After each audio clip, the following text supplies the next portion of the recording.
Hello day students, आज अपन पढ़ेंगे electric potential due to electric dipole.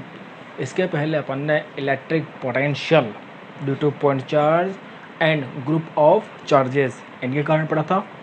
आज अपन पढ़ेंगे जो इलेक्ट्रिक डाइपोल है, उस इलेक्ट्रिक डाइपोल की वजह से इलेक्ट्रिक पोटेंशियल। इलेक्ट्रिक डाइपोल क्या होता है?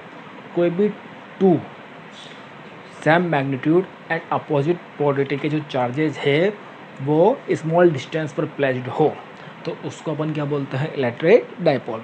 अब देखना यहाँ पर डायग्राम अच्छे से समझना। देखो, ये अपने पास सपोज करो माइनस क्यू चार्ज है और ये अपने पास प्लस क्यू चार्ज है। इसको सपोज करो आप, ये है पॉइंट ए और ये है पॉइंट बी और इनके बीच की जो डिस्टेंस है वो है 2a, ठीक। और यहाँ पे ये डाइपोल का सेंटर ये है O। अब डाइपोल का सेंटर A हो गया तो माइनस क्यू चार्ज से जो इसकी डिस्टेंस है वो A और प्लस क्यू चार्ज से डिस्टेंस है वो भी A, ये A होगी, ठीक। अब ध्यान देना, सपोज करो ये पॉइंट P है, इलेक्ट्रिक डाइपोल है, ये पॉइंट P है। बाद में अपन कंडीशन ले लेंगे। तो इस पॉइंट P पर इस डाइपोल के कारण अपन को क्या कैलकुलेट करना है? Electric potential. और डाइपोल से जो इसकी डिस्टेंस है वो डिस्टेंस इसकी हो जाएगी, लाइन यही, वो डिस्टेंस हो जाएगी अपने पास स्मॉल r। अब देखो, डाइपोल से जो भी डिस्टेंस लेंगे अपन वो कहाँ से लेंगे? डाइपोल के सेंटर से। बट जो वो पॉइंट, जिस पॉइंट पे अपन को पोटेंशियल कैलकुलेट करना है, तो पोटेंशियल तो चार्ज की वजह से आएगा। तो इस पॉइंट P की अपन को चार्ज से भी डिस्टेंस लेनी पड़ेगी। तो अपन यहाँ पे एज्यूम कर लेते हैं कि ये पॉइंट A है, इससे इसकी डिस्टेंस है r1, ठीक। और जो पॉइंट B है, इस पॉइंट B से इस पॉइंट P की जो डिस्टेंस है वो है अपने पास r2। और जो ये एंगल फॉर्म हो रहा है, देखो इलेक्ट्रिक डाइपोल के साथ जो एंगल बना रहे हैं वो एंगल फॉर्म हो रहा है, उस एंगल को आप ले लो थीटा, कुछ ना कुछ लेना पड़ेगा। तो ये जो एंगल है ये है थीटा, ठीक। अपन को पॉइंट P पर पोटेंशियल कैलकुलेट करना है तो minus Q and plus Q charge की वजह से आएगा। तो अपने पास ये क्या होगा? P पॉइंट पे पोटेंशियल Vp इक्वल टू, देखना, Va plus Vb, point A पर जो चार्ज है और पॉइंट B पर जो चार्ज है उसकी वजह से। तो A पर जो चार्ज है अपने पास क्या जाएगा? K minus Q upon distance कितनी है? r1। वो इसके पहले जो अपन ने पढ़ा था, ग्रुप ऑफ चार्जेस के कारण किसी पॉइंट पे पोटेंशियल। तो इस पॉइंट पे ये group of charges two charges है, तो माइनस क्यू चार्ज की वजह से K minus Q upon r1 plus ऐसे K, ये अपने पास प्लस क्यू चार्ज है, प्लस क्यू अपॉन, और डिस्टेंस कितनी है? r2, ठीक। तो यहाँ से अपने पास ये Vp क्या हो गया? माइनस के क्यू अपॉन r1 प्लस के क्यू अपॉन r2। और यहाँ से अपने पास क्या जाएगा? के क्यू कॉमन आ जाएगा, के क्यू कॉमन आया, minus 1 upon r1 plus 1 upon r2। और यहाँ से ये माइनस से ही प्लस है, इसको आगे पीछे लिख लेते हैं, के Q 1 upon r2 minus 1 upon r1। और इसका एलसीएम ले लेता है, तो एलसीएम क्या हो जाएगा? के क्यू, ये हो जाएगा r1 minus r2 upon r1 r2। ये आ गया अपने पास पोटेंशियल। अब देखो ये r1 r2 आया। अब इस r1 r2 की वैल्यू को अपन को किसके फॉर्म में लाना है? r के फॉर्म में, क्योंकि जो पॉइंट P है उसके डाइपोल से कितनी डिस्टेंस है? r। तो इस r1 r2 को r की फॉर्म में लाने के लिए अपन डायग्राम में कुछ मॉडिफिकेशन करेंगे। मॉडिफिकेशन कैसे? देखो ये है, इसको सपोज करो अपन ने आगे एक्सटेंड किया, यहाँ तक एक्सटेंड हो गया। अब इस पॉइंट ए से ये जो आगे एक्सटेंड लाइन हुई, इस पर अपन एक परपेंडिकुलर ड्रॉ करेंगे। तो यहाँ तक तो ये है ही सही, जो परपेंडिकुलर ड्रॉ होगा वो कैसे हो जाएगा अपने पास, यहाँ से ये परपेंडिकुलर हो गया, ठीक। इसको आप नेम दे दो सी। अब इससे क्या हुआ, जो ये P A and P C है ये क्या है, इक्वल है। और ऐसे ही जो ये पॉइंट बी है, इस पॉइंट बी से इस पर अपन एक परपेंडिकुलर ड्रॉ करते हैं। ये परपेंडिकुलर ड्रॉ किया तो ये परपेंडिकुलर है, ठीक। तो यहाँ से क्या होगा, इसको नेम दे दो आप डी। तो यहाँ से क्या होगा, P B and P D ये इक्वल हो जाएंगे। अपन कंपास पुट करके भी यहाँ से अगर ये कट लगाएंगे तो पी ए पी सी, यहाँ से कंपास रख के भी इधर कट लगाएंगे तो P B and P D equal हो जाएंगे। अब देखना यहाँ से क्या फॉर्म होगा।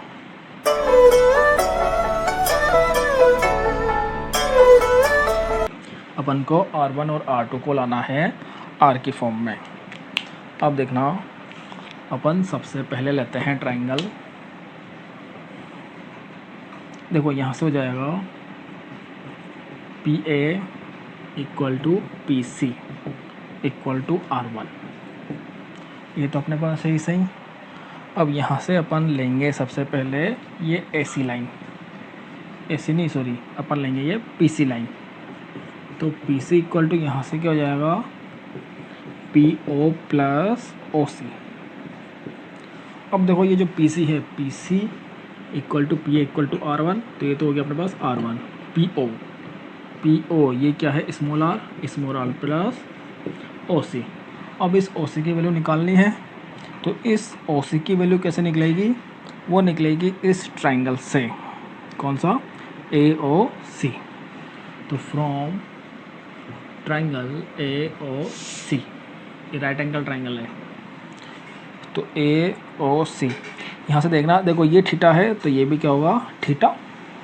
ये थीटा होता ही अपन को OC की वैल्यू निकालनी है, तो अपने पास ये बनेगा cos theta equal to, cos क्या होता है, बेस अपॉन हाइपोटेनस, तो बेस क्या है OC अपॉन AO, तो OC हो गया AO cos थीटा, और AO क्या है, A स्मॉल है, स्मॉल a cos थीटा। तो ये आ गया अपने पास R1 equal to R plus A cos theta, ये R1 की वैल्यू आ गई। ऐसे अपन अगर R2 की वैल्यू निकालें तो R2 की वैल्यू कैसे निकालेंगे, देखना R2 की वैल्यू निकालेंगे R की फॉर्म में। तो अपन यहाँ से लेंगे, देखो PB equal to PD, PB equal to PD equal to R2, ठीक। PB equal to PD equal to R2, और यहाँ से अपन को ये निकालना है R के फॉर्म में, तो ये अपन इसको लिखेंगे PO equal to PD plus DO,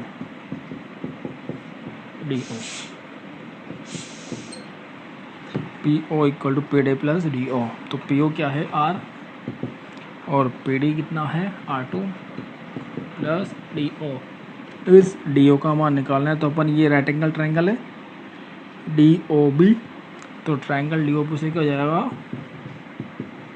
DOB से हो जाएगा, देखो वही ये थीटा है, तो ये होगा अपने पास cos थीटा इक्वल टू, कोस क्या होता है, बेस अपॉन हाइपोटेनस, तो बेस क्या होगा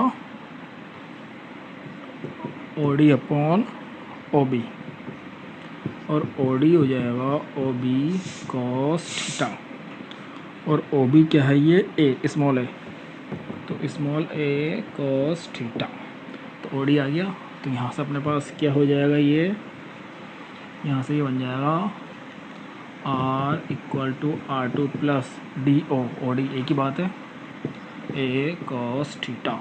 और यहाँ से जो अपन R2 की वैल्यू निकालेंगे अब, तो R2 की वैल्यू क्या हो जाएगी, R2 की वैल्यू हो जाएगी R minus A cos theta.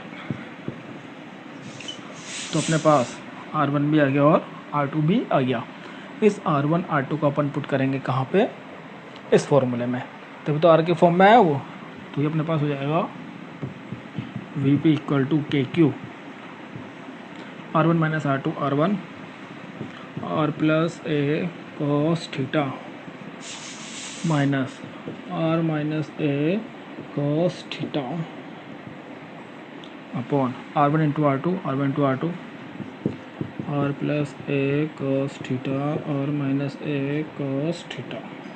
ठीक, अब ये इससे माइनस होगा तो ये बन जाएगा Vp equal to K Q. तो ए देखो, ये इससे माइनस होगा तो क्या होगा, R plus A cos theta minus R plus A cos theta upon, और ये जो नीचे है ये क्या बना, A plus B into A minus B, और A plus B into A minus B क्या होता है, A square minus B square. और यहाँ से ये R से R कैंसिल, तो यहाँ से जो Vp की वैल्यू आई, ये Vp की वैल्यू क्या आई, ये Vp की वैल्यू आई के क्यू, और अंदर क्या बचा 2a cos theta upon R square minus A square cos square theta. अब देखना Q into 2a, Q into 2a क्या होता है, P डायपोल मोमेंट। तो यहाँ से Vp क्या हो गया, K P cos theta upon R square minus A square cos square theta, K P cos theta upon R square minus A square cos square theta. अब देखना ये तो अपने पास आई है सही, but if the value of R is very very very greater than A, तो ये क्या होगा, देखना if R is very very greater than A, तो अपन क्या लिखते हैं, R square minus A square cos square theta, ये अप्रॉक्सीमेट हो जाएगा R स्क्वायर। ओके, तो ये अपने पास क्या बन जाएगा, Vp इक्वल टू के P cos theta upon R square. ये आया अपने पास पॉइंट पी पे इलेक्ट्रिक पोटेंशियल। अब यहाँ पे अपन डिफरेंट कंडीशन को लेके बात करेंगे। हम डिफरेंट कंडीशन किया, देखो जो डायपोल मोमेंट है, डायपोल मोमेंट में टू लाइन्स होती है, axle line and equatorial line. तो अगर अपने पास ये पॉइंट P एक्सल लाइन पे है, तो क्या होगा अपने पास, first condition, if point P is at axial line, axial line पे थीटा 0 डिग्री एंड कॉस 0 की वैल्यू 1, तो Vp हो जाएगा Kp, ये 1 हो गया अपॉन R स्क्वायर। ये अपने पास कंडीशन फर्स्ट। अब सेकंड कंडीशन है, इसमें क्या लेता है, if point P is at equatorial line,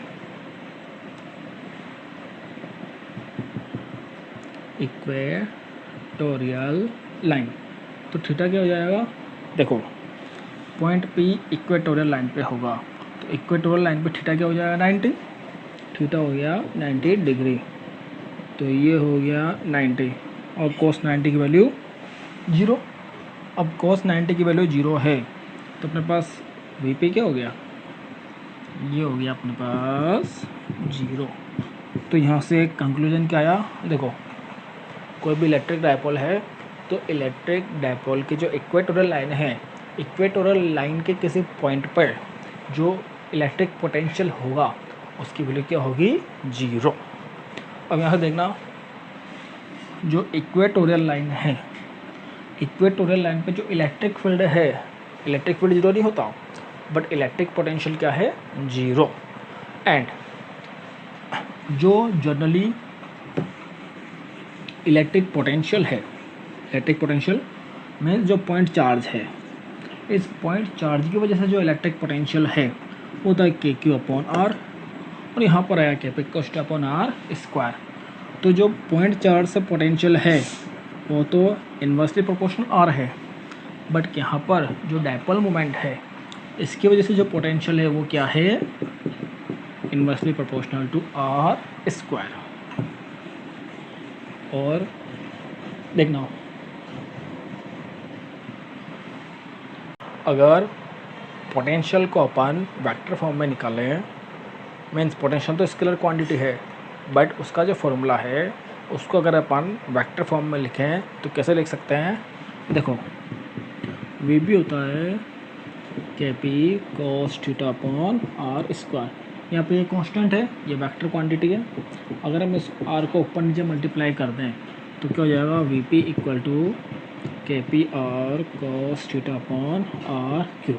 अब देखो ये पी आर cos थीटा आ रहा है, देखो क्योंकि A डॉट B क्या होता है, AB cos थीटा, तो VP क्या हो जाएगा, K तो है सही, ये हो जाएगा P dot R upon R cube. तो यहाँ से ये क्या होगा, जो पोटेंशियल है और पोटेंशियल किस पर डिपेंड कर रहा है, जो ये डायरेक्शन है किसकी, डायपोल मोमेंट के। डायपोल मोमेंट की डायरेक्शन क्या होती है, नेगेटिव टू पॉजिटिव, तो ये डायरेक्शन। और आर क्या है अपने पास, पोजीशन वेक्टर की डायरेक्शन ये, तो इन दोनों के बीच के एंगल पर ये अपने पास डिपेंड कर रहा है।